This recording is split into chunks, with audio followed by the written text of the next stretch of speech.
Hi, everybody. It's me, KR Bankston, and we are getting ready to do another installment of our Inquiring Mind series. If you remember, the Inquiring Mind series are questions that were asked when I posted on social media a while back about things you wanted to know about the business, about the books, the characters, me, and I had a list of them. So I'm going through and I'm answering each one. And today I thought we would talk about one that's really important and probably deserves a little bit more time and depth, and that's ghostwriting. So that's what we're going to cover today. First and foremost, though, I want you guys to look at my lips. Look at my lip gloss. It's popping. My lips is popping. Do you know why? Because I got my lip gloss from Beauty and the Lips. I want you to see that. Great product, great packaging. Please follow them on social media. Please support this black owned business. I loved what I got. It was exactly as described, came quick, no issues. Packaging was wonderful. And it's a great product. And the one I have on today is lemonade. Let me tell you why that's important. KR does not like lemonade. KR does not like anybody's lemonade. I don't like lemonade flavored stuff. I don't like lemonade that you make. I don't buy it. I despise it. But this lemonade from my lips, I love. I love the scent of it. I love the feel of it on my lips. I love the glossy that it gives so my lips is popping. Love everything about it. So please support Beauty and the Lips. They do have a Facebook page. They have an IG page. Please support this black-owned business. We have to look out for each other.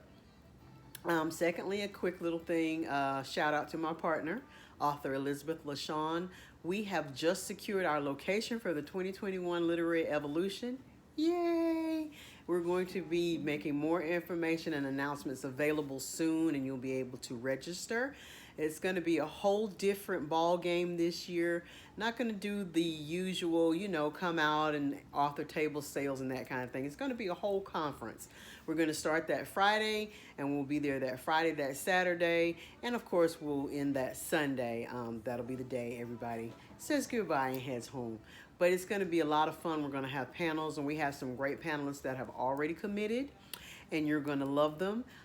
We're dedicating this particular conference to our book clubs because they are the bane of our existence and our readers. So we definitely want you guys to sign up when we make everything available and make your plans to be here. It's going to be fun. The Literary Evolution. You can find us over at www.thelityvol.com. So definitely go over there. I want to say a big thank you again to you guys for being patrons. You guys are amazing. Your support goes beyond, yeah, KR, we love your books. Your support goes way beyond that. When you step up and say, you know what, we want to support every effort that you do, KR. We want to make sure that you reach every reader that you're trying to reach, that you become the household name you want to become. So here, we're going to sign up and be patrons. I appreciate that. You guys have no idea how deeply that touches me. It's amazing. So I have my tea. You can't see my cup, but it says your vibe attracts your tribe.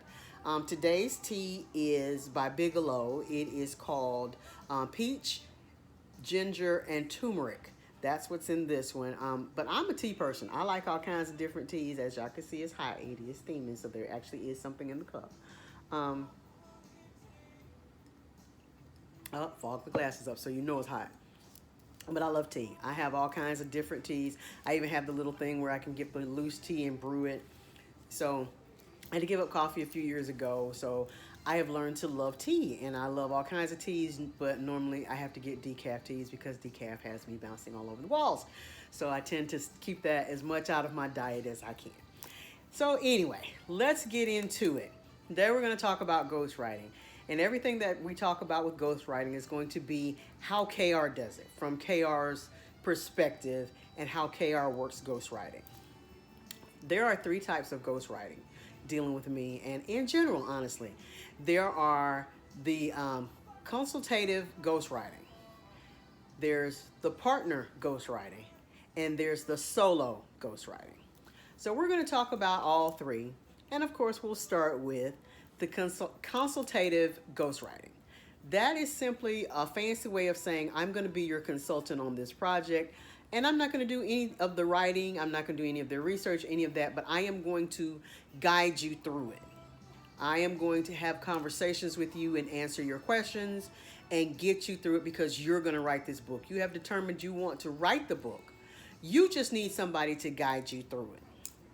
In that, you set up a time frame, a number of hours, as less as one, as many as 10, that we contract and we get together and we talk on a weekly basis or a bi-weekly basis for 1 hour, and we talk about where you are with your writing journey, where you are with the book, where you may be having difficulties, where you need somebody to listen and bounce a particular idea off perhaps. You have a question about how things are done in the industry after you reach a certain point. Whatever the case may be, that is what I'm consulting on, but that is the extent of my involvement. I don't do any of the work. When the book comes out, it fully has your name on it. You're the person who wrote it. You take every bit of the credit for it. Now, consulting is a very sliding scale, very individualized fee scale for most people. And a lot of people are like, well, why should I pay you XXXXX when I can just go look it up on Google? You absolutely can. You absolutely can do the research yourself, but if you want the expertise, that's what you're paying for, the expertise and the time of that person who has traveled that journey, who has already done the things you're trying to do, that can give you the advice and the guidance to guide you through without hitting the same landmines they may have hit along the way now that they know the path and know the journey. And for you to even consider that person as a consultant, you have to respect the work they do. You have to respect the work they do, the person that they are, and their integrity to not overcharge you or have you paying, and not getting anything out of the service. After the first consultation, my gut thing is always, if you want more consultations, did you get anything out of the first one? Because if you didn't, then you're wasting your money, you're wasting my time. So that's not something we want to do. That's pretty much what your consultative ghostwriting is. They're just going to walk you through it. You're going to do all the work. You do all the writing. You do all the research. And it's your baby when it's born. You do all the labor. You carry. You do the labor. You conceived it. It's all yours. So you do that part. The second thing, ghostwriting, I like to call it the partnership ghostwriting. That is when someone wants to write a book, but they're not fully comfortable writing it completely alone. They want some help. They want to write it, but they want you to help them write it. As in, they give you a skeleton, per se, of kind of a few bones here and there. This is what I want it to be about, and this is the part I'm going to write, but I need you to write this part because I'm not sure how that other part should go. So I'll start with point A, but I need you to take point A and parlay it into part B, and we'll just play off each other and write like that. And while I'm doing a lot of the writing, I may not do the majority of it, but I'm contributing to a point where I'm writing. And this is the person that's contracted you. As the ghostwriter, I come in and say, oh, okay, well, hey, let me see what you've done. Even if it's just the basic outline. Show me the outline you've done. Tell me which part you want to continue to write, how you want to present this. And that's how we tag off each other to finish writing your work. We are in constant contact, which means I could email you constantly, but we definitely are going to talk at least once a week, if not more.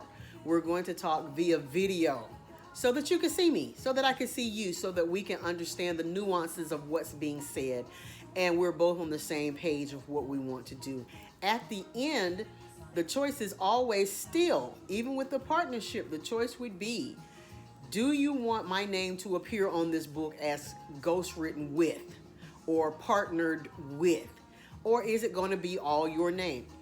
I am not that person that I am concerned one way or the other. If you want to put your name on and say you write the entire thing, I'm okay with that because our contract stipulates who's going to do what payment is involved, what amount of disclosure is involved, because yes, there is a non-disclosure agreement that has to be signed between the partner, myself, and the author. which is the person that wants to author the book. There has to be an agreement signed, not only the contract, but the non-disclosure, so that if I write for you, I can't run around telling everybody, oh yeah, I wrote that book, she didn't write it, yeah, I did this or I did that. No, that's not cool and that's not business. And a lot of times you would be surprised to learn that it's not just famous celebrities that have people ghostwrite for them. There are some of your favorite authors that have ghostwritten their stories for them. They may have helped, but they have ghostwriters. But those are disclosure agreements that you'll never know. And if you're a ghostwriter with integrity, it's not something you want to tell anybody anyway, because that's not the point of the exercise. So that's the whole partner thing. You're going to write part of it. I'm going to write part of it. We're going to write it together. But at the end of the day, it's still your baby, and you decide how you want to name it. So that's how that goes. And at the end, once we get through writing, there are agreements in place for rewrites, for corrections once you have an editor and all that kind of stuff, because your ghostwriter does not do that. So let's make that up front. That is in your contract. It's stipulated when you do the agreement. The ghostwriter does not serve as your editor, your proofreader, your, what do they call them? The test readers, the beta readers. Your ghostwriter this ghostwriter does not serve as any of that. So most ghostwriters are not going to do that either. So I'm going to tell you that up front. The last one we have to deal with is the solo ghostwriter. The solo ghostwriter means that you came with an idea and you said, listen, I want to write a story about a guy and a girl that's in love. They go through this, and at the end this happens. But I want you to write the story. That's a solo ghostwriter. That means that you're turning me loose to write the entire story, and at the end, you're going to put your name on it. Nobody's going to know I wrote it. Nobody's going to know anything about it. You did that. So that's totally cool, and that's how that usually works. Same thing with like autobiographies, memoirs, self-help books, things like that. If it's a solo ghostwriting project, then that means you're going to tell me what you want in it, but you have zero interest or zero ability to contribute to the book in the form of writing, so you want me to do every bit of it. I am totally okay with that. And that's what a lot of ghostwriters do. And at the end of the day, again, that choice becomes yours. It can either have your name on it solo, author ABC, or it can have author ABC ghostwritten by K.R. Bankston in partnership with K.R. Bankston as told to K.R. Bankston, however you want to do it. Totally up to you. And always know that those are your options. Now, the thing about ghostwriting, and people need to realize, is that the services vary, the fees vary, and it can be very expensive, or it can be, reachable. And you can have some people that are out here that'll tell you they'll write a book for you for $50.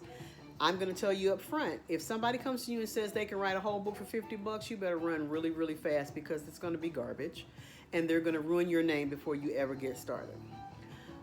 Some ghostwriters charge upwards, honestly, almost $10,000 for 10,000 words.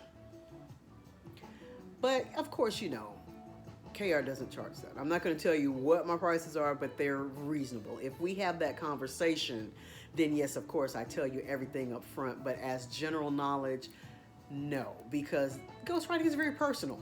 That's not something you just want to be like, and here's my fee scale. It just depends on what you want, and it depends on how complex your request may be. And of course, there's always room for negotiations. Good ghostwriters will offer you payment plans because they understand people don't have that kind of money up front. But my thing to you is, if you're going to do it, invest in your reputation, because that's what it comes down to. When that ghostwriter is writing that story for you and puts your name on it, that's your reputation. And the thing about the literary industry, it's very fickle. Once you ruin your reputation, it's extremely hard, if not impossible, to rebound from that and to get people to trust you again and to want to buy your product. So if you're thinking about getting a ghostwriter, the first thought you need to remove from your mind is being cheap about it. Being common sense about it, yes, absolutely. You don't want to go in and just spend thousands and thousands of dollars that you may recoup, but you also don't want to be trying to be so extra cheap that you have a product that you wish to God you had never put your name on. So work with your ghostwriter, talk with them, really make sure that first of all it's somebody you respect, and you respect their work, you respect their work ethic, you respect them as a person, and they have to return that same thing to you. Anybody that does not make you feel like they're respecting your time, your ideas, your money, your investment, then you need to not use them as a ghostwriter, because they're not treating you with the humanity that you deserved. At the end of the day, just because you couldn't sit down and write the book does not make you any less than. And I think it's absurd for some people to have the arrogance to believe that, oh, well, if you couldn't write it, you're paying me to write it, so, I don't want to hear from you. That's not how KR operates.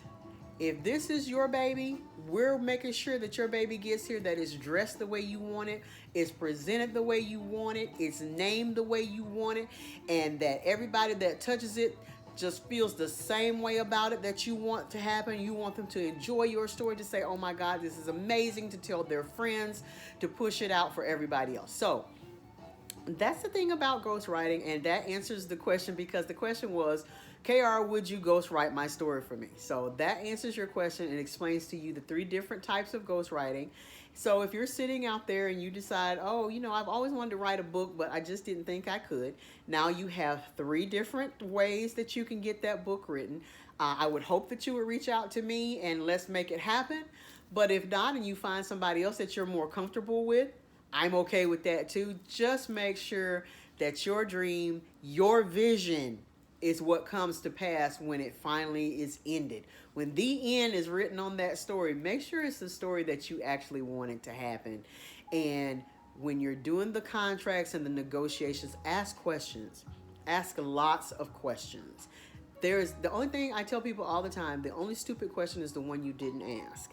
That's a stupid question because you didn't bother to ask. When you get your contracts, read them thoroughly. Read every little bit of fine print.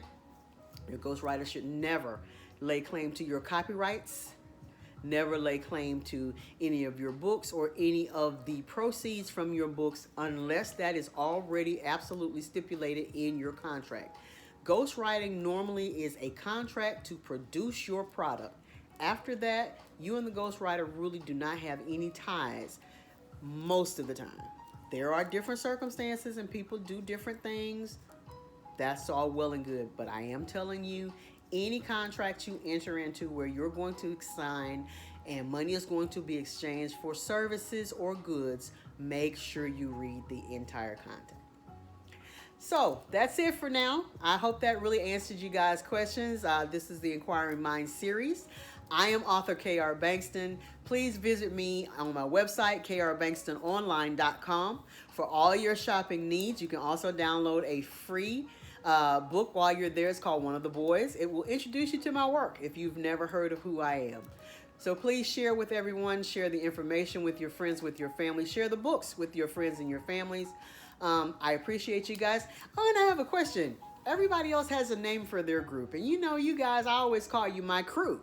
But maybe you want a different name. I know author Letitia Lovely has her Lovelies.